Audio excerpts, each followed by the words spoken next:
Hello, this is Brenda Green, and I'd like to welcome you to Living in the Go. Now, people are always looking for information that's easily digested and easy to remember. Well, I'm the same way, so I came up with these quick tips that I use all the time. They're very simple, but very doable, so here goes. The first one, stop the negative self-talk. We are harder on ourselves than any stranger on the street could ever be. We say things to ourselves that are so demeaning sometimes, it takes away the joy and purpose of our lives. We look at ourselves in the mirror and say, oh, we look terrible, or this could be better, or we need to lose this, or whatever. Stop wasting time with that negative self-talk. Say kind, affirming things to yourself. Make yourself feel special and wonderful. I promise you, people out there won't do it for you. So you have to build that confidence, and it starts with you saying good things about yourself each and every day. Second thing, make a to-do list every day. Now, you might think this is very simplistic. Well, it is. But the reason that you do it is to help you stay focused, to get key things done so that you don't lose track of them. Now, this list should not be extremely long because then if you don't get everything accomplished, you'll feel like you failed. So maybe at the end of the day, when you're thinking about the next day and you want to get things off your mind, make that to-do list. And then when you get up, those are the things that you tackle. Check them off, each one that you get accomplished, so you have that sense of accomplishment that you got some things done. And then go for the next day. The third thing that you need to learn is to DIY, and that means do it yourself.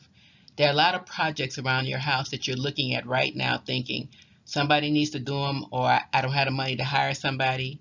Well, guess what? Some things are so easy to do that you need to do them yourself. Now, I'm a frugal girl, and I try all different ways to make sure that I'm not spending my money where I don't need to. So if it means picking up a paintbrush to do some painting, I will do it. I've even tackled some electrical work. If you're too afraid of that, don't do it. But I have done that. I have changed lights, switches, all of that. Because I don't want to spend the money when I can figure things out for myself. And things are still working around me and nothing is falling apart. So learn to do some small projects, simple things, so that you don't have to spend the money. Now, the fourth thing is to pay your bills before they're due. You've probably heard me talk about this before, but let me explain to you the method to my madness with this. If your bill is due on the 15th, try to pay it on the 14th.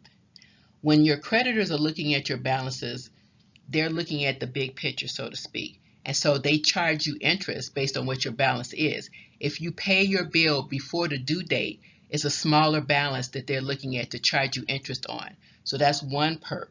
The second perk is it helps to improve your FICO score. When you pay your bills on time, that certainly helps. But when you pay them early, then you're paying it again on a smaller balance, and that gives you an extra boost on your FICO. Don't know how it all works out. I know it does work, so trust me on that.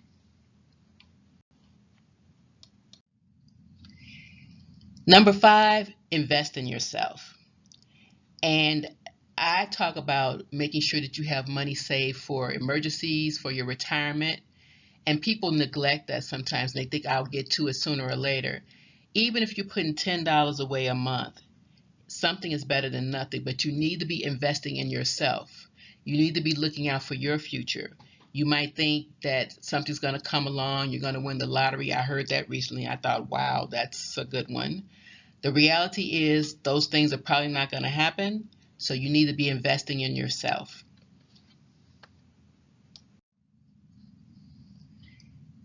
Live below your means. Well, this is number 6, and it's a no-brainer. If you make $50,000 a year and you're living on $50,000 a year, you got real problems. Because the reality is if you make $50,000, you're probably only bringing home about 35. So you need to live below your means. That means living below the 35. Consume less, live more. Because if you learn to live on less money, you set those expectations, then you build your life and your budget around that. It doesn't mean you can't ever treat yourself sometimes. But the more that you adopt this mentality of living below your means, the better off you'll be. You'll see that the world will open up for you in terms of the things that you can accomplish financially. So try to live below your means. Number 7, get some sleep. Now you might be wondering, what does this got to do with any kind of financial anything? All of these things are related. It's more holistic than anything else. The self-talk, paying your bills, now getting some sleep. This country is sleep deprived. I would imagine other countries are as well. People don't get enough sleep, so they're walking around in a fog. When you're tired and you're disorganized because you aren't resting properly, you are not as creative as you can be. You are not as focused as you can be. The work that you're doing is haphazard, so to speak. So you need to try to sleep. And if you're a poor sleeper, figure out some habits to make you a better sleeper. But you need to get some sleep. And if you're getting 4 hours of sleep a night, that's not nearly enough. And you can't make it up on the weekends. You need that restorative sleep each and every night. So find out what works for you. For me, 7 hours a night is ideal, and I can do everything that I need to do with 7. If I get less than that, I feel it. It shows all over me, my face, everything else. So try to get that sleep. Now, number 8 is fruits and vegetables. Again, you might be wondering, how does this fit into the whole financial picture? Well, I'll tell you a couple of things. People don't eat enough fruits and vegetables. I call this real medicine. If you eat the fruits and vegetables that you're supposed to eat, you don't need as much medication as you take sometimes. These things are good for the body. The fruits and vegetables gives you the minerals and the vitamins that you need to sustain yourself. These are the true carbs that you need to be eating. And sometimes people think, oh, I can't eat all those vegetables, or I don't want this, or it's too much.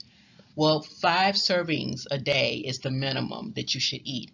And people think sometimes that it's so much. I'll tell you, if you eat a half a cup of carrots, let's say, that's a serving. If you eat an orange, that's all your vitamin C for the day. The green leafy vegetables. I will say I don't eat corn that often because I don't think of corn as a vegetable. It's so modified genetically that it's not true corn. But the green leafy things, I eat those all the time. Now, how does that relate to the financial? Because if you're eating a better diet, you're in better health, you're spending less money on medical things and medical issues. You're saving your money for the things that count. If you're eating a good diet, then you're living a better life. And so you don't have those encumbrances that could come with aging you unnecessarily because you're not taking care of your body. All of that is related to your financial, your health, everything is related. So try, get a serving cup out and eat your fruits and veggies. Now, number 9, walk a mile every day.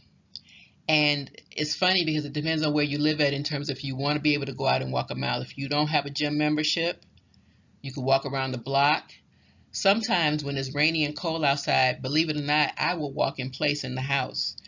I can find walk tapes on TV or whatever, and I could do a mile, no problem. The reason I want you to walk a mile every day is because you want to be moving. Again, how does this relate to the financial? Again, it's the holistic. It's your health. If you're in good health, you're spending less money. If you're in good health, you're more focused. If you're in good health, you sleep better. So walking a mile every day, a minimum of a mile.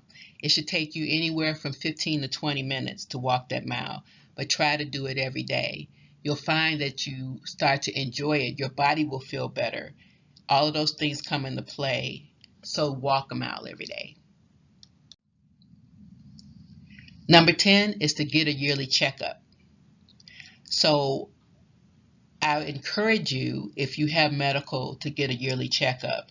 There are services that you can get if you don't have medical coverage where you can go in because you want to do preventative.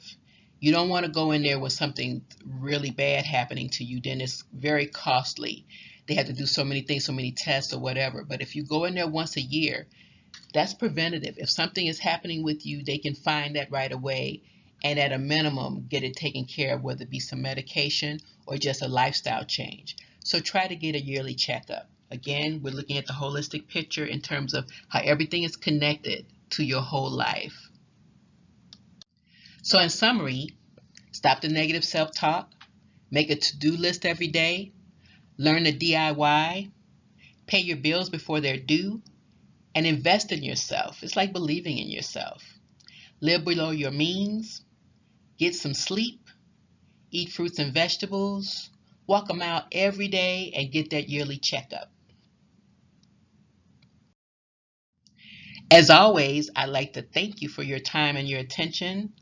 I really appreciate the people who listen in because I'm doing this for you. I love you and I support you in anything that you do in your endeavors. If there are things you want me to talk about, put a little message on there and I will respond. Let me know. Subscribe if you enjoyed this.